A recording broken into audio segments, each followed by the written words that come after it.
Yes, my old friend, I've come to talk with you again. Hello everyone. First of all, don't panic. This is not a cry for help, or I'm not in danger of doing anything stupid or anything like that, so don't panic. It was International Mental Health Day yesterday, and as someone with mental health problems, I normally like to mark these occasions when they turn up, but I've been having some problems lately, and so it kind of passed me by, for which I apologise, because it's an important thing and I know that talking about it helps people. So belatedly, I guess, I will talk about it in terms of my problems at the moment.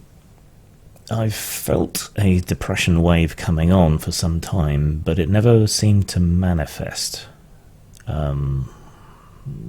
which is kind of good, I suppose. I always felt like it was impending, but it never really broke over me.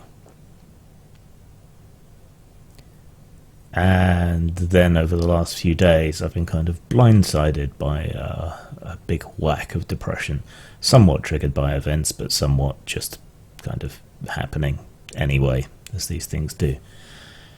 And that hasn't been how it's been for quite a while. I guess a year, maybe 2 years. I lose track of time. So yeah, I've been caught by surprise a little bit, and I'm finding it really hard to express emotion. I can describe it, but I can't express it. I feel like if I express it, it'll be like some kind of big piñata full of horribleness, and I just won't be able to stop, and all of my guts will spill out all over the place. So it's tricky. And the pills that I'm on at the moment, one of the side effects is that it's very hard physically to cry as well, which doesn't help with the expression of emotions. And of course, I'm a dude. Testosterone doesn't exactly help here either. So I've been feeling low, like I'm not accomplishing much or anything, even though when I go back and I look over what I have done, I've done quite a lot. I've been very grown up for the last few days, which is never a nice feeling. My cat was chased by a dog, went missing for hours, and he's got a hurt hind leg, so I'm worried about him. He's old.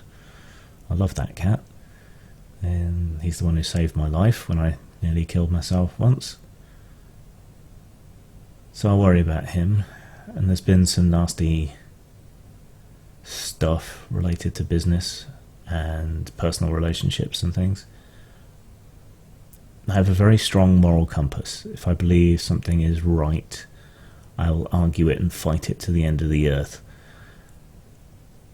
Even if the person I'm defending is a horrible person, and people constantly and consistently mistake that moral compass and that demand for fairness, fair treatment, even for horrible people, as being support for those horrible people or what they've said or done, and yet I know that I can't be any different, because it hurts me far more to swallow my objections and to allow an injustice or a wrong to go ahead.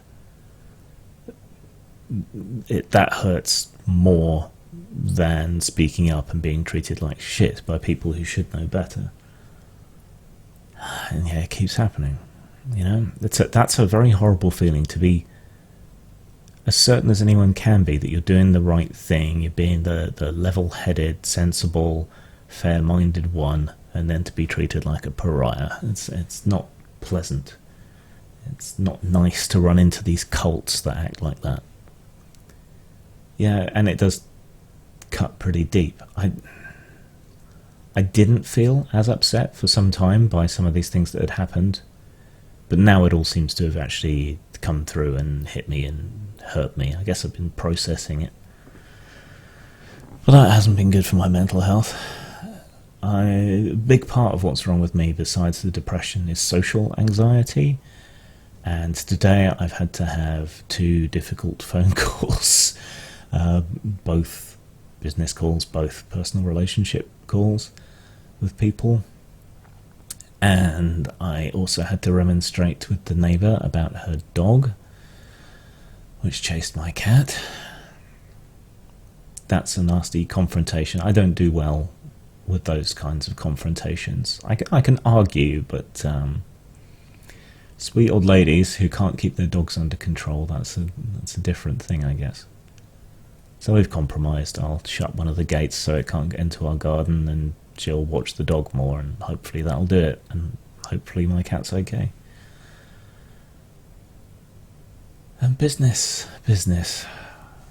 You know, sometimes my reputation can be a positive, sometimes it can be a negative, but I can't help but be me. I've had to make a whole bunch of very difficult decisions on how to proceed in the future, and I've been working hard, really hard, this year, but don't feel like I've accomplished much, even though I look back and I see that I have. And especially this October, I feel like I've been doing a lot but not getting anything back from it. It's hard. It's really hard. I'm just out of steam. I'm feeling really low and not sleeping right and grinding my teeth and chewing my cheeks from stress and worry, and this will pass, as it always does. But then it's always going to come back, and that's the bit that's hard to deal with. And I don't feel that I can express it without rupturing myself in some way and letting everything out and just being a total mess. So I seem okay. I make jokey videos, I discuss things, I argue things, I talk about things, and inside I feel hollow, fake, empty, useless, worthless, pathetic. That every accusation that's thrown at me is somehow true. All of that. Yeah. You can't hurt me any more than I can hurt myself. And with this much guilt, I should be Catholic. But I'm not. That's what gets me. I have these impossibly high standards for myself in terms of behaviour and so on. Inhumanly high standards. And every time I fall short, which I do, everyone does, I beat myself up over it. In short, I feel crap. I'm going to try and keep going, but underneath it all, the tears of a clown when there's no one around.